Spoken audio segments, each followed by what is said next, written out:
Doctor ஸ்ரீதர்ஜி பத்தி தெரிஞ்சுக்கணும்னு சொல்லி சில விஷயங்களை தேடும் போதுதான் தெரிஞ்சது அவர் எவ்வளவு ஒரு மனிதாபிமானத்தோடு செயல்பட்டு இருந்தாரு. அவர் சும்மா கட்சிக்காக வேலை செய்யல, இயக்கத்துக்காக வேலை செய்யல, மனிதர்களுக்காக மதம் பார்க்காமல் இந்த திருச்சி மண்ணிலே வேலை செய்திருக்கின்றார். அவர் மருத்துவரா சேவை செய்திருக்கிறார் என்றுதான் சொல்ல வேண்டும். சேவை என்ற வார்த்தைக்கு ஒரு பொருத்தமான மனிதர். சில நல்ல ஆத்மாக்கள் சேவை என்ற அந்த பெயருக்கு பொருத்தமாக இருக்கும். அந்த வகையிலே பார்த்தோம் என்று சொன்னால் நம்முடைய ஸ்ரீதர்ஜியினுடைய ஆத்மா ஒரு நல்ல ஆத்மா. 3 ரூபாய்க்கு ஒரு மனிதரால மருத்துவம் பார்க்க முடிஞ்சிருக்கு. அப்போ எவ்வளவு ஒரு மனது நல்ல மனசா இருக்கணும் யோசிச்சு பாருங்க. நீங்க இன்னைக்கு மருத்துவத்துறையில சில பேர் கிட்னி திருடி வைக்கிறாங்க. ஏண்டாலும் கேட்டா ஒரு கிட்னி தான் திருடி இருக்கிற, பேசாம போயிட்டீங்கன்னா நல்லது, ஆட்சி எங்க ஆட்சி இன்னொன்னையும் கழட்டிருக்காங்க.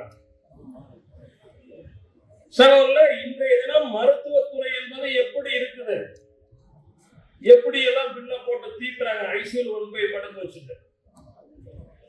நம்முடைய ஸ்ரீதர், டாக்டர் ஸ்ரீதர் இன்றைய தினம் நாம் 27ஆம் ஆண்டு நினைவு நாளை, இந்த பிப்ரவரி 2ஆம் தேதி அவருடைய நினைவு நாளை அனுசரித்துக் கொண்டிருக்கின்றோமே, வீர வணக்கம் செலுத்திக் கொண்டிருக்கிறோமே. அந்த டாக்டர் ஸ்ரீதர் 3 ரூபாய்க்கு மருத்துவம் பார்த்திருக்கிறார். எக்கச்சக்கமான மருத்துவ முகாம்களை இந்த திருச்சி மண்ணிலே நடத்தி இருக்கின்றார். யார்கிட்டையும் போய் பணத்துக்கு கையில இந்த கையேந்திர அவருடைய சொந்த செலவுல பல்வேறு மருத்துவ முகாம்களை நடத்தியிருக்கார். எக்கச்சக்கமான ரத்த தான முகாம்கள் அதில் அடங்கும். சகோதரர்களே, பெரியவர்களே, பெரும்பான்மை சமுதாயம், இந்து சமுதாயம் அவருடைய மருத்துவ சேவையிலே அதிகம் பயன்பெற்றது சிறுபான்மை சமுதாயமான இஸ்லாமிய சமுதாயம் தான் அதிகம் பயன்பெற்றிருக்கின்றது. பல இஸ்லாமிய சகோதரர்களுக்கு ரத்த தானம் கொடுத்திருக்கின்றார், ரத்த தான முகாம்களை நடத்தியிருக்கிறார், உயிர் கொடுத்திருக்கிறார்.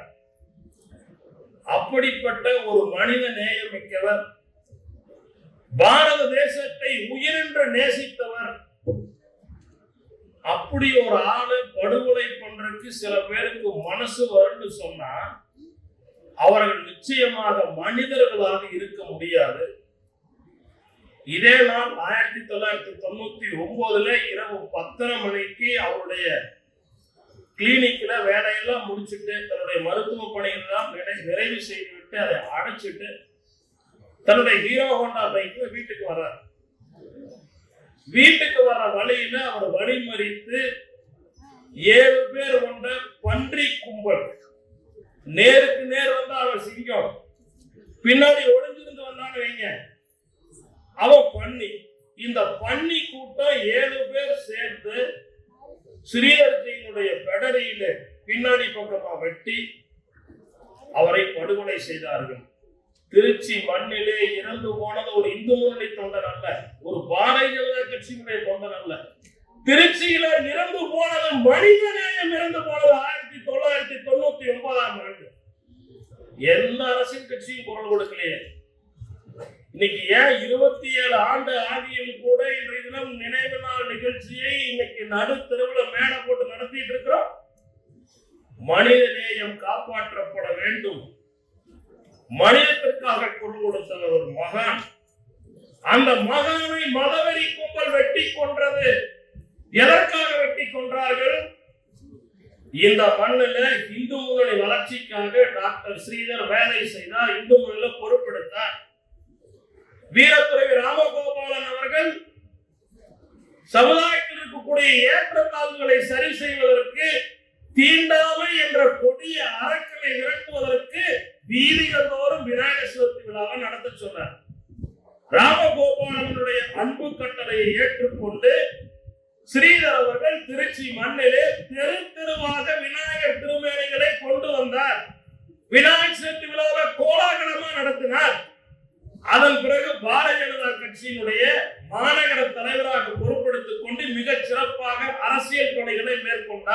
சகோதரர்களே, இதுல ஏதாவது தவறு இருக்குதா? நம்ம இந்து சமுதாயத்தை ஒற்றுமைப்படுத்துவதற்கு உயர்ந்தவன் தாழ்ந்தவன் என்ற பாகுபாடு இருக்கக்கூடாது, எல்லோரும் சரிசமம் என்று அனைவரையும் தெருவுக்கு வர வைத்து விநாயகப் பெருமான் மூலமாக எல்லா சமமுடான்னு சொல்லி எல்லா சமுதாயக்காரர்களையும் ஒன்னா சேர்த்து ஊர்வலம் நடத்தினார். எல்லாரையும் ஒன்னா சேர்த்து ஒற்றுமையா போட்டு சிந்திக்க வைத்தார்.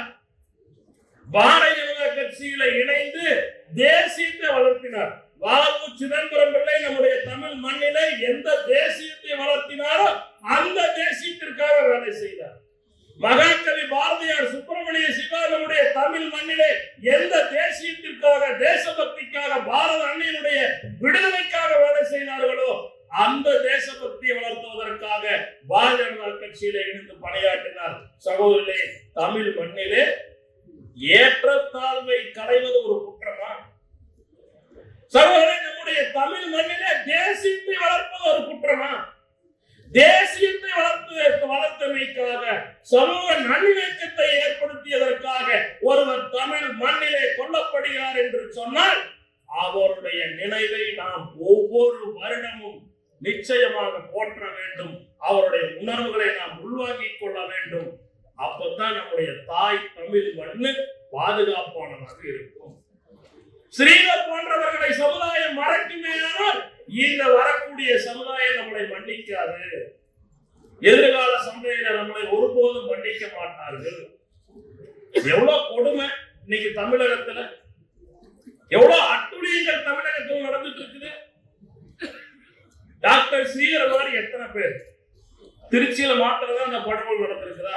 முன்னாடி சொன்னாங்க, மதுரையில இந்து முன்னணியினுடைய 2வது மாநில தலைவராக இருந்த ராஜகோபாலன் அவர்கள் வழக்கறிஞர், கருணையே வடிவமான முகம், ஒருத்தர் கட்டி அதட்டி கூட ஒரு வார்த்தை பேச மாட்டார். அவருக்கு ஒரு ஆசை, திருப்பரங்குன்ற மலை உச்சியில் இருக்கக்கூடிய தீபத்தை உள்ள தீபம் ஏற்ற வேண்டும். அவருக்கு வந்து ஆசையாது. அது கடந்த சில 100-150 ஆண்டுகளாக இந்துக்கள் தொடர்ந்து திருப்பரங்குன்ற மலை உச்சியில தீபம் ஏற்றோன்னு போராடி இருக்கிறாங்க. காங்கிரஸ் கட்சியை சேர்ந்த சின்ன கருப்பத்தேவர் 1947 திருப்பரங்குன்ற மண்ணில 700 பேரை திரட்டி போராட்டம் பண்றார். திருப்பரங்குன்ற மலை உச்சியில் இருக்கக்கூடிய தீபத்தோடு தீபம் ஏற்றோன்னு கைது செய்யப்பட்டிருக்கின்றார். அவருடைய வழியில இந்து முன்னணியில 2வது மாநில தலைவராக இருந்த ராஜகோபாலன் அவர்கள் ஒரு பேரணி நடத்துறார். எதுக்காக? மலை உச்சியில் இருக்கக்கூடிய தீபத்துள்ள தீபம் ஏற்றோன்னு. 93 பேரணி நடக்குது. எங்கிருந்து? பழமுதி சோலையில இருந்து திருப்பரங்குன்றம் வரைக்கும் பேரணி துவங்குது.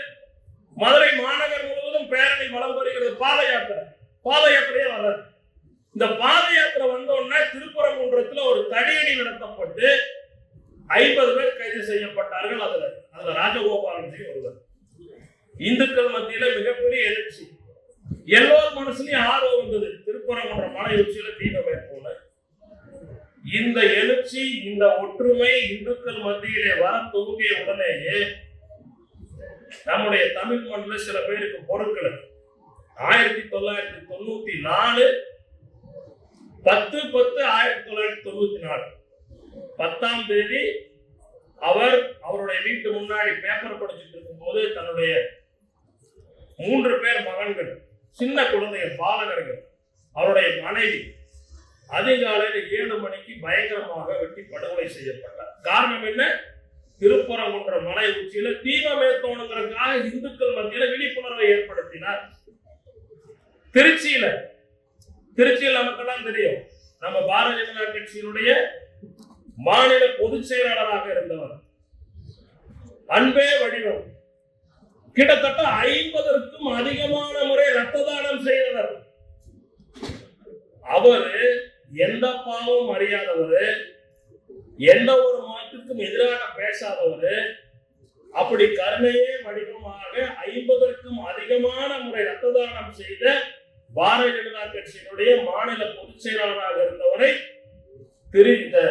நம்முடைய சேலம் மண்ணுல வச்சு பயங்கரமாக வெட்டி படுகொலை செய்தார். வேலூர்ல வெள்ளையப்பன் இந்து முன்னணியினுடைய மாநில செயலாளர் இருந்தார். தன்னுடைய கடைசி ரத்தம் தன்னுடைய உடம்பிலே இருந்து சொட்டுகின்ற வரை பயங்கரவாதிகளை எதிர்த்து போராடினார். பின்பக்கமா வந்து பெடரையில வெட்டி மதியம் 2 மணிக்கு 1993ஆம் ஆண்டு 2013ஆம் ஆண்டு ஜூலை 10ஆம் தேதி அவர் வெட்டி படுகொலை செய்யப்பட்டார்.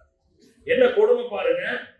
நம்முடைய தமிழ் மண்ணில் எல்லா ஊர்லயும் கூட இந்து சமுதாயத்தை ஒற்றுமைப்படுத்த வேண்டும், நம்முடைய கோவிலை பாதுகாக்க வேண்டும் என்பதற்காக வேலை செய்தவர். திண்டுக்கல்ல மாணிக்க நாடார் என்ற பாரதிய ஜனதா கட்சியை சேர்ந்த நம்முடைய சகோதரர் இந்து சமுதாயத்தை ஒற்றுமைப்படுத்த வேண்டும் என்பதற்காக வேலை செய்தவர் என்பதற்காக அவரோடு சேர்ந்து சின்னாளப்பட்டி நாகராஜ், அதோடு சேர்ந்து நம்முடைய மாணிக்க நாடாரும் வெற்றி படுகொலை செய்யப்பட்டார்.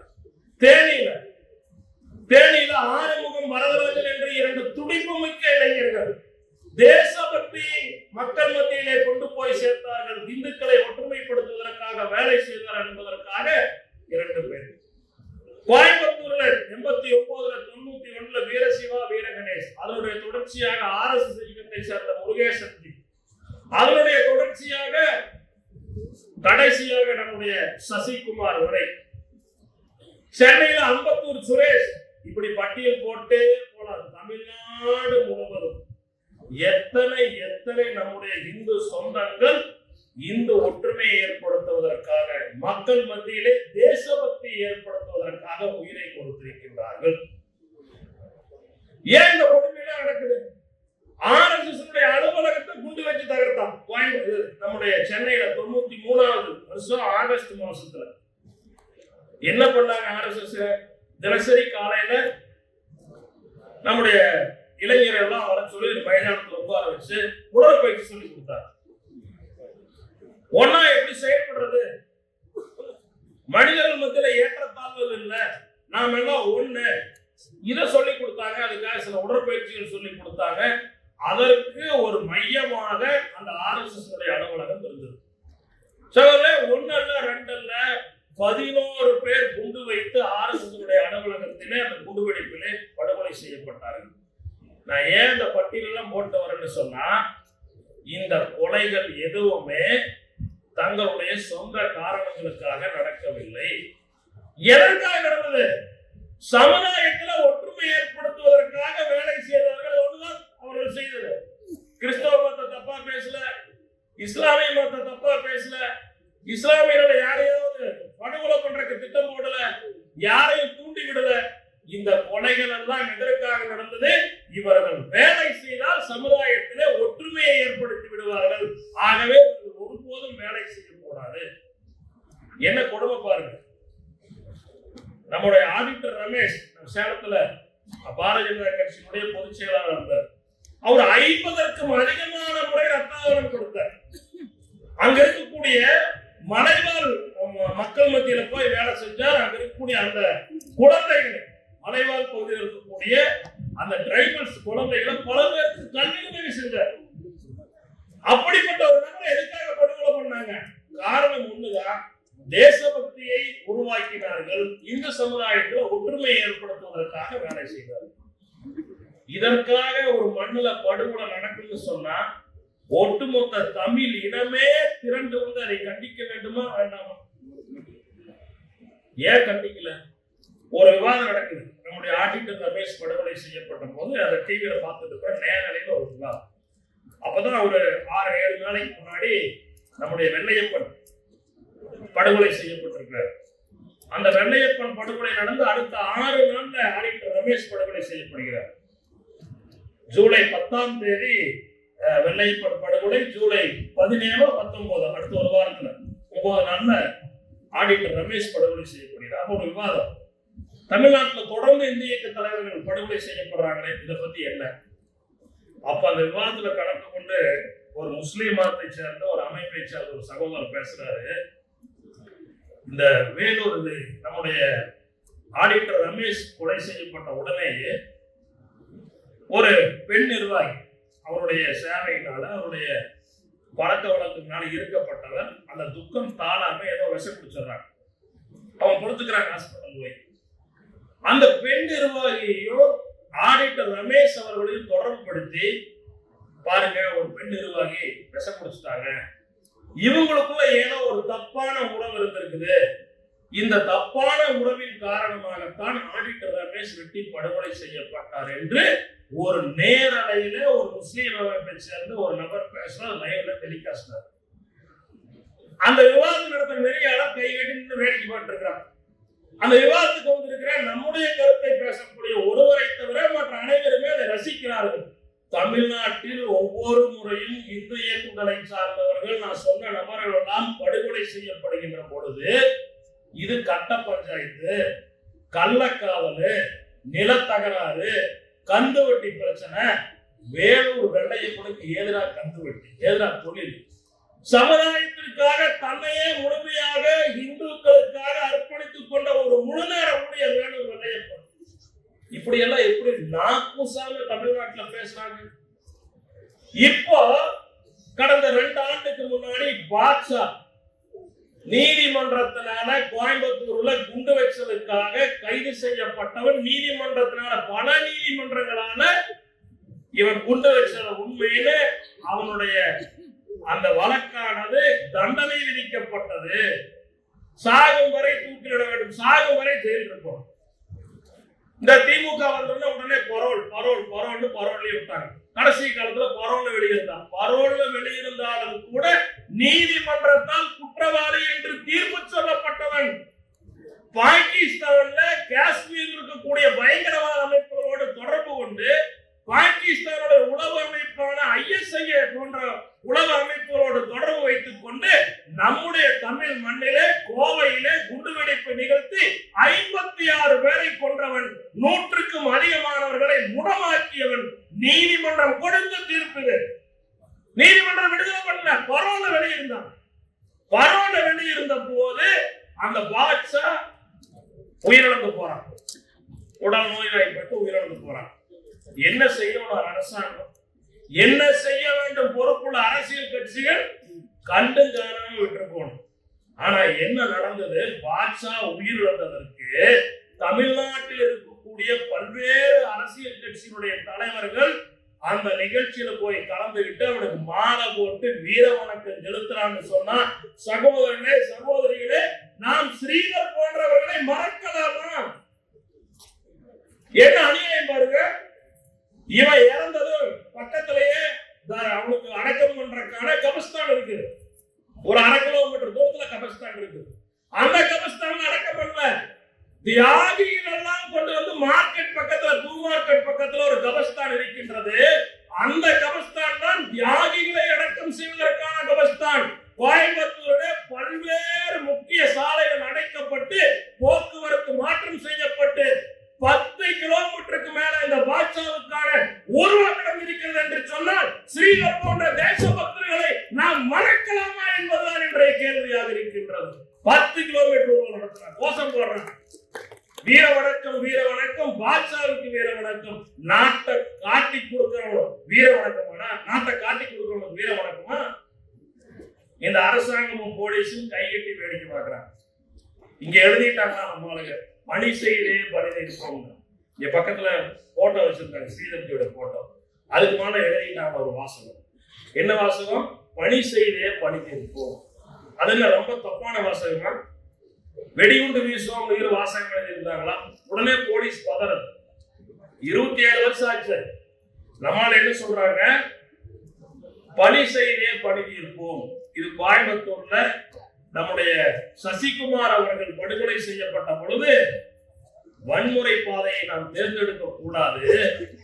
நம்முடைய வேலை என்பது மக்கள் மத்தியில போய் வேலை செஞ்சு, இந்து முன்னணியா இருக்கலாம், சங்கமா இருக்கலாம், பிஜேபியா இருக்கலாம், பிஎஸ்பியா இருக்கலாம், ஒருபோதும் இந்த நாட்டிலே ரத்தம் சிந்துவதை நாம் ஏற்றுக்கொள்ள மாட்டோம். நம்முடைய கொள்கை என்பது மக்கள் மத்தியிலே வேலை செய்து மாற்றத்தை உருவாக்க வேண்டும். அன்றைய தினம் நம்முடைய சகோதரர்கள் சபதம் எடுத்தார்கள். ஒரு வீர சபதமாக ஒரு வாசகத்தையும் கண்டுபிடித்தார்கள், அதை செய்தும் காட்டினார்கள். அந்த வாசகம் தான் பணி செய்தே பணி தீர்ப்போம். சித்தாந்த ரீதியாக நீ எந்த பயங்கரவாதத்தை நாட்டுக்கு எதிரே எடுத்துட்டு வரையோ அந்த பயங்கரவாதத்தை இந்து ஒற்றுமை தேசபக்தி என்று சித்தாந்த ரீதியாக உன்னை முறியடிப்போம், அதன் மூலமாக பணி தீர்ப்போம் என்பதுதான் அந்த வாசகம். அந்த வாசகத்தை அதை மூடுங்க ஜி. நீங்க மூட சொல்றவனை மூடிட்டு இருந்தான்னாக்க நம்மால இருக்கிறது ஒண்ணு எழுத போறான். அவனையெல்லாம் மூட சொல்ல முடியல. அவன் தெருவுல வந்து இன்னைக்கு ரோட்டுக்கு ரோடு வைக்கிறான். அப்துல் நாசர் மலானிக்கு வீர வணக்கம். அப்புறம் யாரு? இந்த பழனி பாபாவுக்கு வீர வணக்கம். வீர தியாகி, இந்த தேசத்தினுடைய விடுதலைக்காக பல நாள் சிறையில் இருந்தவர் பழனி பாபா. பழனி பாபா மேல 100க்கும் அதிகமான வழக்குகள் இருக்குது. அதில் 50க்கும் அதிகமான வழக்குகள் தடை செய்யப்பட்ட ஆயுதங்களை வைத்திருந்தது, ஆயுத பயிற்சி எடுத்தது, நாட்டினுடைய இறையாண்மைக்கு எதிராக இருந்தது. சகோதர பெரியவர்கள், நாங்கள் ஒரு கேள்வியை கேட்கின்றோம். இந்து முன்னணி RSS பிஜேபி தொண்டர் மீது தேசத்தினுடைய இறையாண்மைக்கு எதிராக இருந்தார்கள் என்று ஒருவனை நீ காட்ட முடியுமா? ஒருவனை காட்ட முடியுமா? நீ யாருக்கு நான் உனக்கு ஊரு முழுக்க பிளக்ஸ் வைக்கிற? பாகிஸ்தானுக்கு ஆதரவாக இந்த மண்ணிலே சித்தாந்தத்தை விதைத்த பழனி பாபாவிற்கு ஆதரவாக இன்றைக்கு தெரு தெருவா பிளக்ஸ் வைக்கிறான், கோஷம் போடுறான். நேற்று கூட அந்த வீடியோ வந்தது. வீர வணக்கம், வீர வணக்கம், பழனி பாபாவுக்கு வீர வணக்கம், வீர வணக்கம், வீர வணக்கம், பாட்ஷாவுக்கு வீர வணக்கம். 56 பேர்த்த வெடிகுண்டு வைத்து கொன்ற பாட்ஷாவுக்கு வீர வணக்கம். 100க்கும் அதிகமான பயங்கரவாத வழக்குகள் தொடர்புடைய இந்த பழனி பாபாவுக்கு வீர வணக்கமா? அங்கெல்லாம் நீங்க போய் மூட சொல்றது இல்ல, இங்க வந்து மூட சொல்றீங்க. இன்னொரு 3 மாசம் வெயிட் பண்ணுங்க. இன்னைக்கு தமிழ்நாட்டுல நேற்று தைப்பூசம். முருகப்பெருமான் நமக்கெல்லாம் ஆசி கொடுத்திருக்கின்றார். இந்த வருஷம் தமிழ்நாட்டினுடைய வரலாற்றுல இல்லாத அளவுக்கு முருகன் கோவிலே கையில வேல் எடுத்துக்கிட்டு, அளவு குத்திட்டு, காவடி எடுத்துக்கிட்டு சாரையாக லட்சக்கணக்கிலே மக்கள் போயிருக்கின்றார்கள். 3 மாசம் வெயிட் பண்ண முருகனுடைய திருவிளையாடல் நீங்க பார்க்கத்தான் போறீங்க. தமிழ்நாட்டுல என்ன அநியாயம் நடக்குது? திருப்பரங்குன்றத்துல தீபம் ஏற்ற வேண்டும் என்று நீதிமன்றம் தீர்ப்பு கொடுத்தால் அந்த நீதிபதியை கண்டபடி பொது இடத்துல மேடம் போட்டு பேசுறான், பேஸ்புக்ல எழுதுறான், காணொலி வெளியிடுறான், சமூக வலைதளங்கள்ல. யார் மீதும் நடவடிக்கை கிடையாது. கொடுமை பாருங்க. கண்ட நாயெல்லாம் நீதிபதியை பார்த்து தமிழகத்துல தெருவுல வந்து பேசக்கூடிய ஒரு நிலைமை இருக்குது. வாடா போடாங்கிறான், மயிறு மட்டைங்கிறான் நீதிபதிய. சேலத்தில் ஒருத்தர் பியூஸ் மனசு ஒரு நக்சலைட். யார் கொடுத்த தைரியம்? ஸ்டாலின் அவர்களே, நீங்கள் கொடுத்த தைரியம். 3 மாதம் எண்ணிக்கொள்ளுங்கள், 90 நாட்கள் எண்ணிக்கொள்ளுங்கள். தேச பக்தர்களை நீங்கள் அடக்கி ஒடுக்கின்ற உங்களது கொடுங்கோல் ஆட்சி, முகமது சுல்தான் இந்த ஸ்டாலினுடைய ஆட்சி 3 மாதத்திலே முருகப்பெருமானுடைய அருளாக தூக்கி எறியப்பட போகின்றது. என்ன திமிரு, என்ன தெனாவெட்டு, என்ன துணிச்சல் உங்களுக்கு? நீங்கள் மோதியது இந்து முன்னணியோட இல்ல, RSS ஓட இல்ல, பிஜேபியோட இல்ல. நீங்கள் மோதியது முருகப்பெருமானோடு. மறந்து விட வேண்டாம். முருகனை யாரெல்லாம் தொட்டானோ அவரெல்லாம் தமிழ்நாட்டில் கேட்டான்.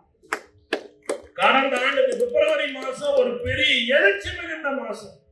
கடந்த ஆண்டு இதே பிப்ரவரி 4ஆம் தேதி திருப்பரங்குன்றத்துல சில ரவுடி பசங்க, சில கருங்காலைகள் எல்லாம் சேர்ந்து கொண்டு, சில கேடி பசங்க எல்லாம் சேர்ந்துகிட்டு நாங்க குர்பானி கொடுக்க போற மலை மேல போய் திருப்பரங்குன்றத்தை சொல்றான், இது சிக்கந்தர் மலை. போஸ்ட் அடிச்சு ஓட்டுறான் பொது இடத்துல. அப்ப போய் இந்த போலீஸ், சாரி இது கொஞ்சம் மறைச்சிருக்க பாய், நீங்க இப்படி வந்து திருப்பரங்குன்ற மலையை சிக்கந்தர் மலைன்னு நீங்க சொல்ற பிரச்சனை ஆயிரும் பாய் சொல்லி இருக்கணும். வேண்டாம். பஸ்ஸுக்கு டிக்கெட் எடுக்கிறானுங்க மதுரையில இருந்து திருப்பரங்குன்றத்துக்கு. என்ன சொல்லி எடுக்கிறான்? சிக்கந்தர் மலைக்கு டிக்கெட் கொடுக்குறான். எவ்வளவு தெனா விட்டு பாருங்க. பத்திரிகை அடிக்கிறான் கல்யாண நிகழ்ச்சிகளுக்கு, சிக்கந்தர் மலை நிகழ்ச்சிகளுக்கு போஸ்ட் ஒட்டும் போது ஓட்டுறான் சிக்கந்தர் மலை. ஸ்கந்தர் மலைய, முருகனோட மலைய நம்முடைய தமிழ் இலக்கியங்களிலே 32 நூல்களிலே திருஞான சம்பந்தர் உட்பட பல்வேறு நம்முடைய சங்க இலக்கிய காலங்கள்ல 32 நூல்களிலே இந்த திருப்பரங்குன்றத்தை பற்றி 2500 ஆண்டுகளுக்கு முன்பாக எழுதியிருக்கின்றார்கள். மலை வந்து 1400 வருஷம் தான் ஆகுது. 1400 வருஷம் தான். எங்களுடைய திருப்பரங்குன்றத்தை பற்றி சங்க இலக்கிய நூல்களுடைய ஆதாரம் இருக்கிறது. எந்த நூல்ல 2500 வருடங்களுக்கு முன்பாக எழுதப்பட்ட நம்முடைய நூல்களிலே 32 தமிழ் இலக்கிய நூல்களிலே இருக்கின்றது. சங்க காலம் தொட்டு திருப்பரங்குன்றம் இருக்குதுன்னா, முருகப்பெருமான் இருக்கிறாருன்னா, அந்த மலை என்ன சொல்றான்? சிக்கந்தர் மலைன்னு சொல்றான். ஆட்டை தூக்கி தோல்ல போட்டுக்கிட்டு நான் மலை மேலதான் போய் விட்டு வந்துறேன். அன்னைக்கு மூட சொல்லி அந்த பிரச்சனை வந்திருக்காதுல்ல. ஒரு நாள் 2 நாள் இல்ல சகோதரர்களே, கிட்டத்தட்ட 50 நாட்கள் விதவிதமான போராட்டத்தை முஸ்லிம்கள் தெருவில் இருந்து நடத்தினார்கள். மலை மேல போய் ஆடு வெட்டோடு மாடு வெட்டோன்னு 50 நாள் போராட்டம் நடத்தினீங்க. யாரையாவது ஒருத்தனையாவது ரிமாண்ட் பண்ணிருக்கிறியா? நீங்க பாருங்க, நம்ம முருகப்பெருமானுடைய முதல் படை வீடு ஆடு வெட்டு ஆடை தூக்கி தோல்ல போட்டு வந்தவனை இதுவரை கைது செய்யவில்லை தமிழ்நாட்டிலே. எப்பேற்பட்ட அரசாங்கம் பாருங்க. சிக்கந்தர் மலையில பிரச்சனை ஏற்படுத்தி கைது பண்ணல.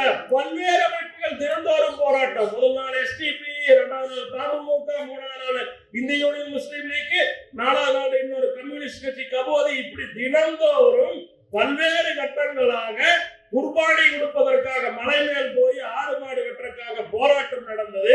கிட்டத்தட்ட 50 நாட்கள் தமிழக அரசாங்கம் உட்கார்ந்து வேடிக்கை பார்த்தது. இந்து முன்னணி தலைவர் அறிவிச்சாரு, பிப்ரவரி 2ஆம் தேதி முருகர் மலையை காப்பாற்றுவதற்காக ஒரு அறப்போராட்டம் நடத்தப்படும். தமிழ்நாடு முழுவதும் தமிழ்நாட்டுடைய வரலாற்றுல ஒரு போராட்டத்திற்காக இந்த மாதிரி அவசர அரெஸ்ட் நடந்தது. அவசர அரெஸ்ட், மண்டபத்தில் போய் அரெஸ்ட், ஸ்டேஷன்ல கூட்டிட்டு போய் அரெஸ்ட், இப்படி தமிழ்நாடு முழுக்க அரெஸ்ட் நடந்தது.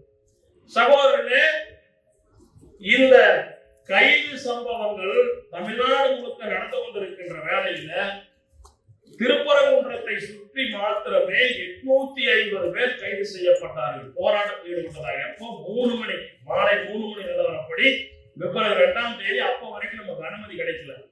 3 மணிக்கு மேல நீதிமன்றத்தில் வந்த உத்தரவு, வேற ஒரு இடத்துல நீங்க மாத்தி வச்சுக்கலாம், நேரம் 5ல இருந்து 6 மணிக்குள்ள நடத்தி முடிக்கணும். செய்தி கிடைச்சது 3:30 மணிக்கு, வெளியில பப்ளிஷ் ஆகி எல்லாருக்கும் செய்தி போட 4 மணிக்கு, 4:15 மணிக்கு நூற்றுக்கணக்கானவர்கள் திரண்டார்கள். 4:30 மணிக்கு 1000 பேருக்கு மேல, 5 மணியின் போது கிட்டத்தட்ட பல்லாயிரக்கணக்கானவர்கள் அதை 1 மணி நேரத்தில் திருப்பரங்குன்றம் பிரச்சனைக்காக மதுரையில் அரசு அறிவித்து நீதிமன்றம் அறிவித்த 1 மணி நேரத்தில் பல்லாயிரக்கணக்கான பேர் திரண்டிருக்கிறார்கள் என்று சொன்னால் டாக்டர் ஸ்ரீதர் செய்த தியாகம், உயிர் தியாகம் வீண் போகவில்லை. தமிழ்நாட்டிலே முருகப்பெருமானுடைய அருள் காரணமாக ஒரு மிகப்பெரிய இந்து எழுச்சி ஏற்பட்டிருப்பதை நாம் கண் முன்னால் பார்த்துக் கொண்டிருக்கிறோம். ராஜகோபாலன் எதற்காக உயிரை கொடுத்தாரோ, நம்முடைய டாக்டர் ஸ்ரீதர் எதற்காக உயிரை கொடுத்தாரோ, அவருடைய உயிர் தியாகம் வீண் போகாது. மிக விரைவிலே நம்முடைய கண்ணாலே திருப்பரங்குன்ற மலை உச்சியிலே தீபம் ஏற்றப்படுகின்ற காட்சியை நாம் பார்க்க போகின்றோம். அன்றைய தினம் இந்த அரசாங்கம் இருக்காது. அன்றைய தினம் இந்த அரசாங்கம் இருக்கிறது. ஆகவே தமிழ்நாட்டில் மாற்றம் நிகழ்ந்து கொண்டிருக்கிறது. இவர்கள் சிந்திய ரத்தத்தினால், உயிர் தியாகத்தினால் ஒரு மிகப்பெரிய மாற்றம். ஒரு பாட்டு ஒரு நம்முடைய சங்கத்தினுடைய குரு பூஜையில பாடுவார். உள்ளத்தை தந்தேன், உடலின் உழைப்பினை தந்தேன், திறமைகள் அனைத்தும் உனக்கே அர்ப்பணம் செய்தேன், என்ன தந்த போது மனம் அமைதியற்றதால் குருவே உந்தன் பாதத்தில் இன்று நானே அர்ப்பணம். எல்லாத்தையும் கொடுத்தேன், என்னுடைய திறமையை கொடுத்த, உழைப்பை கொடுத்த, எல்லாத்தையும் கொடுத்த, என்ன தந்தோம் மனசு அமைதியற்றுச்சு, எனக்கு திருப்தி இல்லை. அதனால குருவே உந்தன் பாதத்தில் இன்று நானே அர்ப்பணம். காவிக்குடியை பார்த்து, நம்முடைய பாரத மாதாவை பார்த்து நாம் பாடுகின்ற ஒரு காட்சி. என்ன அர்த்தம் அது? நம்முடைய டாக்டர் ஸ்ரீதரன் போன்றவர்கள், சேலத்துல உயிரை கொடுத்த ஆடிட்டர் ரமேஷ் போன்றவர்கள், நம்முடைய ராஜகோபாலஜி போன்றவர்கள் எல்லாத்தையும் கொடுத்தமையா. என்ன கொடுத்தாலும் என் மனசு எனக்கு திருப்தி ஆகல. என் உயிர் தான் வேணுமா? என்னுடைய உயிரை கூட பாரத தாயினுடைய கமல பாதங்களிலே அர்ப்பணம் செய்கின்றேன் என்று நம்முடைய டாக்டர் ஸ்ரீதர்ஜி போன்றவர்கள் தங்களையே இந்த பாரத அன்னைக்காக அர்ப்பணம் செய்திருக்கின்றார்கள். நம்முடைய இயக்கங்களுக்கும் மற்ற இயக்கங்களுக்கு என்ன வித்தியாசம்? அந்த இயக்கங்களை தொண்டர்களை கொண்டு போய் பலி கொடுப்போம். திமுக இந்திய எதிர்ப்பு போராட்டத்தை நடத்தியதுக்கு படம் வந்திருக்கிற பார்த்து பராசக்தி. யார் உயிர் கொடுத்தா? கருணாநிதி குடும்பத்துல உயிர் கொடுத்தானா? கூந்தல கூட கொடுக்க மாட்டான். கருணாநிதி எங்க போய் தலையிச்சாரு? இந்திய போராட்டத்துல ரயில்வே ட்ராக் 1ஆம் நம்பர் ட்ராக்ல ரயில் வரும், 2ஆம் நம்பர் ட்ராக்ல ரயில் வராது. இதெல்லாம் தெரிஞ்சுட்டு 2ஆம் நம்பர் ட்ராக்ல போய் தலை வச்சு கொடுத்தாரு. கருணாநிதி உயிர் கொடுக்கல.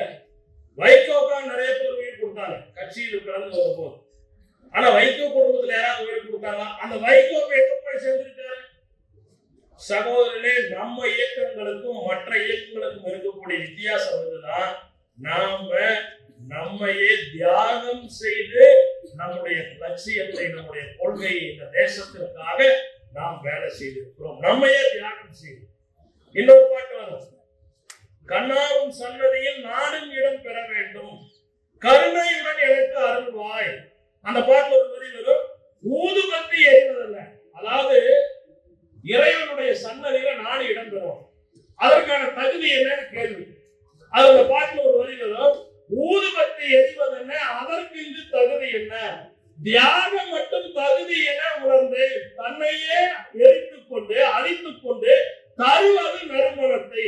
தியாகமே தியாகமே தன்னுடைய விஷயத்தை புரிந்து. நீங்க பாருங்க, ஊதுபத்தி தன்னையே அழிச்சுட்டு நறுமணத்தை தருகின்றது, தியாகமே தகுதி என உணர்ந்து.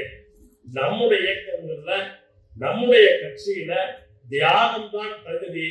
அந்த தியாகத்தை மதிக்க முடியாத உச்சபட்ச தியாகம். சாதாரணமா சொல்லிட்டு போயிடலாம், உயர்வான குடும்பம்னு சொல்லி. ஆனா ஸ்ரீதர்ஜி செய்திருப்பது உச்சபட்ச தியாகம். இன்றைக்கு 27ஆம் ஆண்டு. ஒவ்வொரு ஆண்டும் இந்த நிகழ்ச்சி நடந்திருக்கின்றது. முதல்ல 10 பேர் வந்தாங்க, 20 பேர் வந்தாங்க, 50 பேர் வந்தாங்க. நான் ஒரு 4 வருஷத்துக்கு முன்னாடி வந்து ஒரு 150 பேர் இருந்தாங்க. இன்றைய இடம் திருச்சி, தமிழ்நாட்டினுடைய மையப்பகுதி. திருச்சியில காலை வரவே வராதுதாங்க.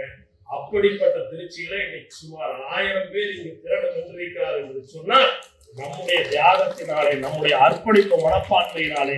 ஆகவே அவர் செய்திருக்கின்ற உயிர் தியாகம் மகத்தானது. அந்த தியாகம் வீண் போகாது. நிச்சயம் நாம் நினைக்கின்ற மாற்றம் தமிழகத்திலே வந்தே தீரும் என்று சொல்லி நிறைவு செய்கிறேன். நன்றி.